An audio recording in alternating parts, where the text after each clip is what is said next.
for food purposes only. Because we don't want no light-skinned people in our comments, boy. We don't have time for that shit. We love you all. We just talking about the food. We just talking about food. Get out of. Hello. Rest in peace. From looking at me. Rest in peace, Henry. Go. I'm from the land of the lost, nigga. I'm the man in the dirty south, nigga. I shoot bud, watch your mouth, nigga. And I'm a motherfucker. Go. With a brain like iron. Still making Roux.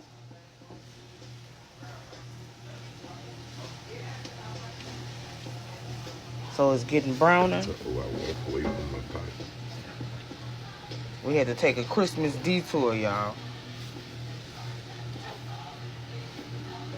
All right, go ahead, Daddy. He got something to tell y'all. Now listen, you can bake this longer. I let this bake for 25 minutes, and that was the color that I came out with. If you bake it longer, when it hits the oil, it will even make a darker color starting out. Okay. But I need everybody to listen to me well. Don't think that you can bake your way to the roux. You're going to have to cook this flour. Okay. Yeah. It's important that you have this step in the process of making your roux. You can't just bake it and then throw it in the pot and with some oil and start it. No, because your gumbo gonna be floury. Okay. Nobody want baked gumbo. Okay. So you have to cook that flour taste out of there. You have to cook the flour. I said it again. You have to cook the flour. And you want to cook it until that flour taste gets out of there. Now, some folk would be happy with a roux this color. Not here. Yeah, it need to get a lot darker. We want it to almost match the skillet. More darker. Now, for all you that lovers of the light skin, we don't love light skin, though. We love them, but not like that. Not for food purposes only. Because we don't want no light-skinned people in our comments, boy. We don't have time for that shit. We love you all. We just talking about the food. We just talking about food. Get out of. Hello. Rest in peace. From looking at me. Rest in peace, Henry. My mama was a light skin. My daddy was dark as me. The black of the all beard. All y'all who wondering, what happened to you? Ain't nothing happened to me.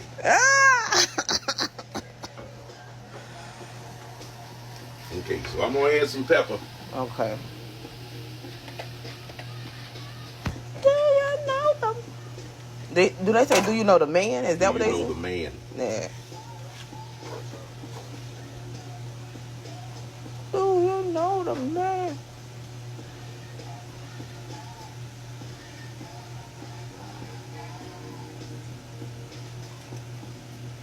Oh, we gotta do our that was half a tablespoon pepper. Magical coffee commercial. We gotta do our magical coffee commercial break. We're doing it this morning, and we're gonna do it closer to the family. We're gonna start it this morning, and we're gonna add them too. Okay, all right. Start our morning off with the magical coffee. A shot of that. The roux is darker, and this is where a lot of folk would be content to I'm about to stop. say, yeah, that's not it, chat. But that's not dark as we want it. And it is not burned because I'm right here attending to it at all times. Now, I'm going to add something else to it. While you weren't looking, I added pepper. I don't want to sneeze, shake the phone. Gumbo filet. All right. I'm going to add that to my roux. Now, the reason you want to start... You can see we use this stuff often around here. Ooh, I'm trying to get the sneeze out. I gotta sneeze and I gotta get it out. That's not head, that was a third. Now the reason I'm doing it in the roux is it's gonna help all of my flavors throughout that pot. Remember, the roux is really the base for that gumbo.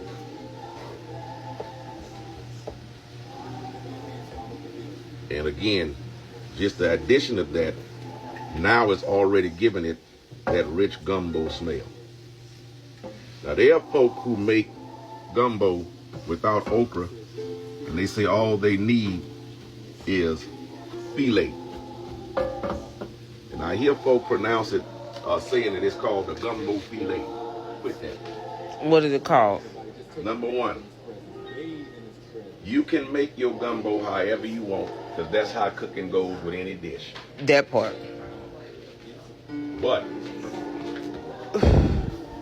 you need to call it, when it's got okra in it for sure, gumbo. You don't have to say gumbo filet because you put gumbo in there, because okra is gumbo is a word that actually means okra. Now, if you didn't do it with okra, I think then you got to qualify that this is gumbo filet. And that may be a hint to everybody around you that there is no okra. Okay. Now, mine is going to have the okra. Okay. I'm authentic that way. Louisiana's. We gotta get some better lighting. We need to cut this light I on. need to fix that light that's over my Okay. head. I need to buy a new one. 'Cause the I'm light- trying to find that exact light though. Okay. That's been my problem. All right, that's coming out. Cause the lighting in the back of you when you record, you want the light to be in front of you. Yeah, and it's drowning you out. It's making you look like a ghost. This one's on straight Yeah. on top of it, it'd be better. Yep.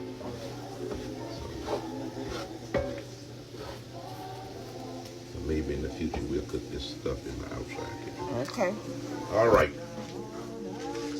We could go darker than this one. We could go darker than this, but I'm gonna stop it here. And that's gonna be how dark about the roux is gonna be. I don't like kitchen bouquet. I'm sorry, people at Kitchen Bouquet. What's kitchen bouquet? Kitchen bouquet is something that's often known by gumbo makers, especially in the restaurant industry, to darken the gumbo. They say it has no flavor, but I beg to differ. I can taste it. You can taste it. That in there. And I understand restaurants why they do it, because this process, even with the shortcut, we've probably been here about 6 minutes stirring this pot. They don't have time to do that in the restaurant industry. They have too many other meals to prepare and dishes, that is, to prepare and all that. So they use the cheap. So I'm not, and I know some places in New Orleans that is excellent gumbo. Matter of fact, most restaurants in New Orleans, you're not gonna be disappointed. So I'm setting that to the side because I need to now transfer this to the pot. Hold up, I got a mess on the back. So I got my soapy bleach water. Already ready. All good cooks gonna have soapy bleach water. My stove is already a mess. I've been hard cooking for a minute. Now, you see this upside down, and it's because this pot this morning had to take a bleach bath. I want to tell something to those folk out there who cook gumbo. My pot fill out. There we go.